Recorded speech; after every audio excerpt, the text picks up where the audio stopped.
ನಮಸ್ಕಾರ ಫ್ರೆಂಡ್ಸ್, ಎಲ್ರಿಗೂ ಯುಗಾದಿ ಹಬ್ಬದ ಆರ್ಥಿಕ ಶುಭಾಶಯಗಳು. ನಾವು ಯುಗಾದಿ ಹಬ್ಬದ ಸ್ಪೆಷಲಾಗಿ ಇವತ್ತು ಹೋಳಿಗೆ ಮಾಡ್ತಾಯಿದ್ದೀವಿ.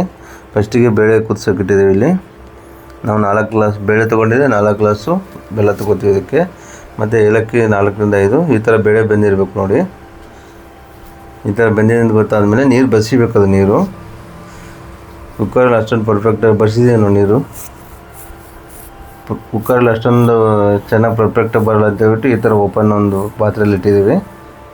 ತುಂಬ ಅಂದರೆ ತುಂಬ ಚೆನ್ನಾಗಿ ಬರುತ್ತೆ. ಫುಲ್ ನೀರೆಲ್ಲ ಬಸ್ಕೊಂಡಿದ್ದೀವಿ. ಬಸ್ದಾದ್ಮೇಲೆ ಇದಕ್ಕೆ ಬೆಲ್ಲ ಹಾಕೋತಿದ್ದೀವಿ 4 ಗ್ಲಾಸು. ಬೆಲ್ಲ ಬೇಕಾದ್ರೆ ಪುಡಿ ಮಾಡಿಬಿಟ್ಟು ಅಳತೆ ಮಾಡಿ ತೊಗೊಳ್ಳಿ. ಇದಕ್ಕೆ ಸ್ವಲ್ಪ ಏಲಕ್ಕಿ ಪುಡಿ ಹಾಕೋತಿದ್ದೀವಿ. ಇವಾಗ 7ರಿಂದ 8 ಹಾಕೋತಿದ್ದೀವಿ ನಾವು. ಸ್ವಲ್ಪ ಕಡಿಮೆನೇ ಹಾಕೋಬೋದು, ಚೆನ್ನಾಗಿರುತ್ತೆ. ಇಲ್ಲ ಜಾಸ್ತಿನೇ ಹಾಕೋಬೋದು. ಪರ್ಫೆಕ್ಟಾಗಿ ಬರುತ್ತೆ ನಿಮ್ಗೆ ಒಬ್ಬಟ್ಟು ನೋಡಿ. ಈ ಥರ ಫುಲ್ ಬೆಲ್ಲ ಎಲ್ಲ ಕರಗಬೇಕು. ಕರಗೋವರೆಗೂ ಈ ಥರ ಬೇಯಿಸ್ಬೇಕು. ಇಲ್ಲಿ ಬೆಲ್ಲ ಎಲ್ಲ ಕರಗಾದ್ಮೇಲೆ ಮಿಕ್ಸಿ ಮಾಡ್ಕೋಬೇಕು ನಾವು.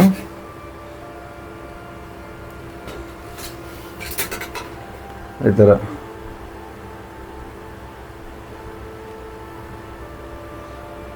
ಚೆನ್ನಾಗಿ ಬೆಲ್ಲ ಕರಗೋವರೆಗೂ ಚೆನ್ನಾಗಿ ಬೇಯಿಸ್ಕೋಬೇಕು. ಇದು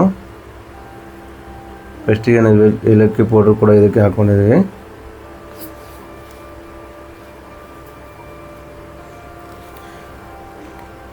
ಈ ಥರ ನೋಡಿ. ನಿಮಗೆ ಪರ್ಫೆಕ್ಟ್ ಅಂದರೆ ಪರ್ಫೆಕ್ಟಾಗಿ ಬರುತ್ತೆ. ನೀವು ಮತ್ತೆ ಬೆಲ್ಲ ಹೆಚ್ಚು ಕಡಿಮೆ ತೊಗೊಂಡು ಹಾಕೋಬೋದು. ನೋಡಿ ಈ ಥರ ನಾನು ಮಿಕ್ಸಿ ಮಾಡ್ಕೊತಾ ಇದ್ದೀನಿ. ಫುಲ್ ಎಲ್ಲ ಬೆಲ್ಲ ಎಲ್ಲ ಕರಗಿ ನೀರಾಗಿದೆ. ಮಿಕ್ಸಿ ಮಾಡ್ಕೊತಾ ಇದ್ದೀನಿ ನೋಡಿ. ನೋಡಿ ಯಾವ ಥರ ಬರ್ತಾಯಿದೆ. ಫುಲ್ ಗಟ್ಟಿಯಾಗಿಬಿಡುತ್ತೆ. ಇದು ನೀವು ಅಳತೆ ಪ್ರಕಾರ ತೊಗೋಬೇಕು. ಹೂರಣ ಚೆನ್ನಾಗಿ ಬಂದರೆ ನಿಮಗೆ ಒಬ್ಬಟ್ಟು ಕೂಡ ಚೆನ್ನಾಗಿ ಬರುತ್ತೆ. ಈ ಥರ ನೋಡಿ ಮಿಕ್ಸಿ ರುಬ್ತಾ ಇದ್ದೀವಿ.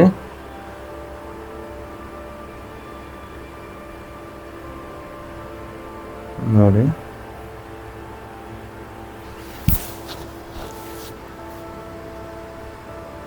ನೋಡಿ ಫುಲ್ ಗಟ್ಟಿ ಯಾವ ಥರ ಆಗುತ್ತೆ ತುಂಬ ಹೂರಣ.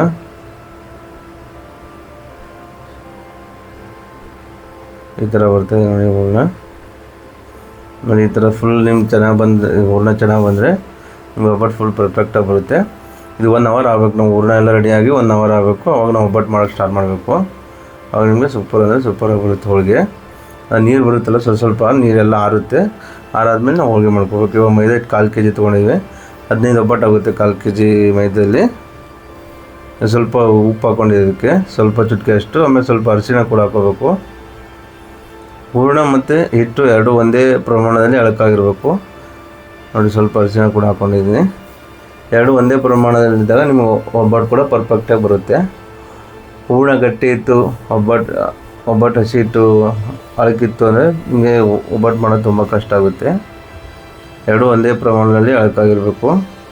ಹೂರಣ ಅಳಕಾಗಿದ್ದರೆ ಒಬ್ಬಟ್ಟು ಹಿಟ್ಟು ಕೂಡ ಸ್ವಲ್ಪ ಅಳಕಾಗಿರಬೇಕು, ಮೈದಾ ಹಿಟ್ಟು. ಹೂರಣ ಗಟ್ಟಿ ಇದ್ದರೆ ಸ್ವಲ್ಪ ಇದು ಕೂಡ ಹಿಟ್ಟು ಕೂಡ ಗಟ್ಟಿನ ಕಲಿಸ್ಕೊಳ್ಳಿ. ತುಂಬ ಅಂದರೆ ತುಂಬ ಪರ್ಫೆಕ್ಟಾಗಿ ಬರುತ್ತೆ. ಆಮೇಲೆ ಹಿಟ್ಟೆಲ್ಲ ಕಲಸಾದ್ಮೇಲೆ ನಾವು ಇದಕ್ಕೊಂದು 1/2 ಅವರಿಂದ 1 ಅವರು ರೆಸ್ಟಿಗೆ ಬಿಡಬೇಕು ಹಿಟ್ಟಿಗೆ, ಮೈದಾ ಹಿಟ್ಟಿಗೆ. ಅವಾಗ ನಿಮಗೆ ಕರೆಕ್ಟಾಗಿ ಬರುತ್ತೆ ಒಬ್ಬಟ್ಟು ನೋಡಿ. ರೆಸ್ಟಿಗೆ ಬಿಡಬೇಕು ನೀವು. ಒಂದು ಪಾತ್ರೆಯಲ್ಲಿ ಇಟ್ಕೊಂಡ್ಬಿಟ್ಟು ಮೇಲೆ ಏನಾದ್ರು ಹಸಿ ಬಟ್ಟೆ ಹಾಕ್ಕೊಂಡ್ಬಿಟ್ಟು ಸ್ವಲ್ಪ 1 ಅವರು ರೆಸ್ಟಿಗೆ ಬಿಡಬೇಕು. ಇವಾಗ ಹುಳಿ ತುಂಬ್ಕೊತಾ ಇದೆ ನೋಡಿ ಹೂರಣ. 2 ಥರ ಇಲ್ಲಿ ಮಾಡೋದು ಒಬ್ಬಟ್ಟು. ಒಂದು ತಾಟ್ ಮೇಲೆ, ಒಂದು ನಮ್ಮ ಹತ್ರ SS ತಾಟ್ ಇದೆ. ಇನ್ನೊಂದು ಬಂದು ನಾವು ಪೇಪರ್ ಶೀಟ್ ಮೇಲೆ ಕೂಡ ಮಾಡಿದ್ದೀವಿ ನೋಡಿ. ಹುಳಿ ತುಂಬ ಎಷ್ಟೊಂದು ಈಸಿಯಾಗಿದೆ. ನೀವು 10 ಬೇಳೆನ ಯೂಸ್ ಮಾಡ್ಕೊಂಡ್ಬಿಟ್ಟು ಈಸಿಯಾಗಿ ಹುಳಿ ಕೂಡ ತುಂಬ್ಕೋಬೋದು. ಸ್ಟಫಿಂಗ್ ಈಸಿಯಾಗಿ ಮಾಡ್ಬೋದು ನೀವು. ಈ ಥರ ನೋಡಿ. ತಾಟಿಗೆ ಸ್ವಲ್ಪ ಇಟ್ಟು ಸ್ವಲ್ಪ ಎಣ್ಣೆ ಹಾಕ್ಕೊಂಡ್ಬಿಟ್ಟು ಹುಳಿ ತುಂಬ್ಕೊಂಡಿದ್ದೀವಲ್ಲ ಅದು ಇಟ್ಟಾಗಿದ್ದೀನಿ. ಇಟ್ಬಿಟ್ಟು ಈ ಥರ ಬೆಲ್ಲಂಗೆ ಸಮ ಪ್ರಮಾಣವಾಗಿ ಸ್ಲೋ ಆಗಿ ಎಳಿಬೇಕು. ಜಾಸ್ತಿ ಭಾರ ಹಾಕ್ಬಾರ್ದು. ಇದ್ರ ಮೇಲೆ ಒಂದು ಮೀಡಿಯಮ್ ಅಂದಾಜು ಮೇಲೆ ಎಳಿಬೇಕು. ಜಾಸ್ತಿ ಭಾರ ಹಾಕಿ ಎಳೆದ್ರೆ ನಿಮಗೆ ಕಷ್ಟ ಆಗುತ್ತೆ. ಒಬ್ಬಟ್ಟು ಮತ್ತೆ ಅಲ್ಲಿ ಬಿಡಲ್ಲ. ಹಂಚು ಮೇಲೆ ಹಾಕೋ ಟೈಮಲ್ಲಿ ನೋಡಿ ರೆಡಿ ಆಯ್ತು ಒಬ್ಬಟ್ಟು. ಹಂಚು ಮೇಲೆ ಹಾಕ್ತಾಯಿದ್ದೀವಿ. ಹಂಚು ಕೂಡ ಕಾದಿದೆ. ಹಂಚು ಜಾಸ್ತಿ ಕಾಯ್ಬಾರ್ದು ಇದಕ್ಕೆ. ಒಬ್ಬಟ್ಟಿಗೆ ಮೀಡಿಯಮ್ ಆಗಿ ಕಾದರೆ ಸಾಕು ನೋಡಿ. ಈ ಥರ ಸ್ವಲ್ಪ ಗುಳೆ ಬಂದರೆ ಒಬ್ಬಟ್ಟು ಬಂದಿದೆ ಅಂತ ಅರ್ಥ. ಆವಾಗ ನೀವು ತಿರುಗಿಸ್ಬೇಕು ಇದಕ್ಕೆ ಒಬ್ಬಟ್ಟನ್ನ. ನೋಡಿ ಎರಡನೇ ಒಬ್ಬಟ್ಟು ಮಾಡ್ಕೊತಾ ಇದ್ದೀವಿ. ಸ್ವಲ್ಪ ಹಿಟ್ಟು ಸ್ವಲ್ಪ ಎಣ್ಣೆ ಹಾಕ್ಕೊಂಡ್ಬಿಟ್ಟು ತಾಳಿಗೆ ಬೇಗ ಬಿಡುತ್ತೆ, ಇಲ್ಲಾಂದರೆ ಬಿಡೋದು ಸ್ವಲ್ಪ ಕಷ್ಟ ಆಗುತ್ತೆ. ಓಕೆ, ಈ ಥರ ನೀವು ಸಮ ಪ್ರಮಾಣದಲ್ಲಿ ತಿದ್ಕೋಬೇಕು. ನೋಡಿ ಒಬ್ಬಟ್ಟು ರೆಡಿ ಆಯ್ತು ನಮ್ಮದು ಒಂದು.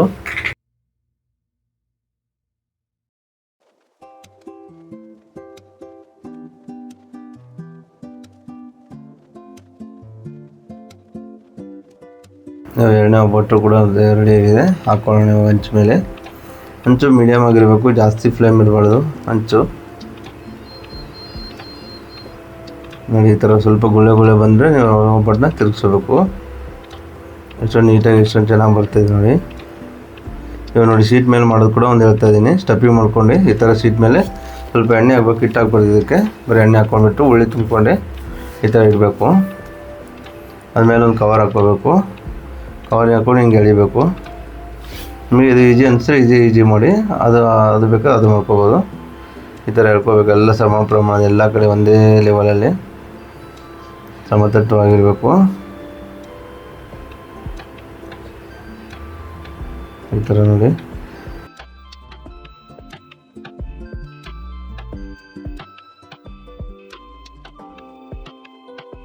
ಈ ಥರ ನೋಡಿ, ಈ ಥರ ಸಮವಾಗಿ ಎಳಿಬೇಕು.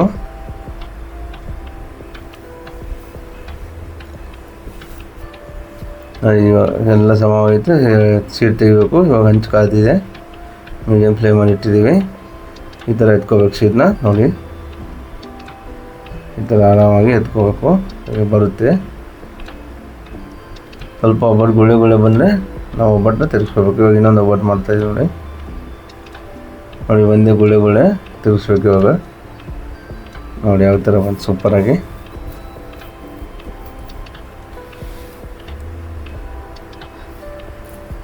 ನೀವು ಈ ಥರ ಮನೇಲಿ ಟ್ರೈ ಮಾಡಿ. ತುಂಬ ಅಂದರೆ ತುಂಬ ಚೆನ್ನಾಗಿ ಬರುತ್ತೆ. ಮಕ್ಕಳು ಎಲ್ಲ ದೊಡ್ಡವರು ಇಷ್ಟಪಡ್ತಾರೆ.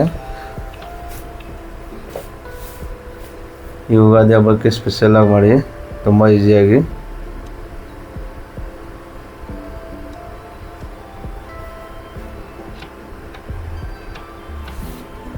ನಮಗೆ ಸ್ವಲ್ಪ ಲೇಟ್ ಆಯ್ತು ವಿಡಿಯೋ ಬಿಡೋಕ್ಕೆ.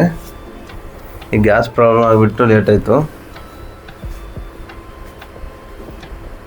ನೋಡಿ. ಈ ಥರ ಆಗಿಬಿಟ್ಟು ಈ ಥರ ಎತ್ಕೋಬೇಕು ಶೀಟ್ನ ನೋಡಿ. ಈಸಿಯಾಗಿ ಬರುತ್ತೆ. ಒಬ್ಬಟ್ಟು ಕೂಡ ತುಂಬ ಚೆನ್ನಾಗಿ ಬರುತ್ತೆ ಈ ಥರ ಶೀಟ್ ಮೇಲೆ ಮಾಡೋದ್ರಿಂದ. ಇದು ಒಬ್ಬಟ್ಟು ಶೀಟ್ ಕೂಡ ಕೊಡ್ತಾರೆ ಅಂಗಡಿಯಲ್ಲಿ ನೋಡಿ. ಒಂದು ಒಬ್ಬಟ್ಟೆಲ್ಲ ರೆಡಿ ಆಯಿತು. ಇದಕ್ಕೆ ತುಪ್ಪ ಹಾಕ್ಕೊಳ್ಳೋಣ. ತುಪ್ಪ ಹಾಕ್ಕೊಂಡ್ಬಿಟ್ಟು ತಿಂದ್ಬಿಡೋದು.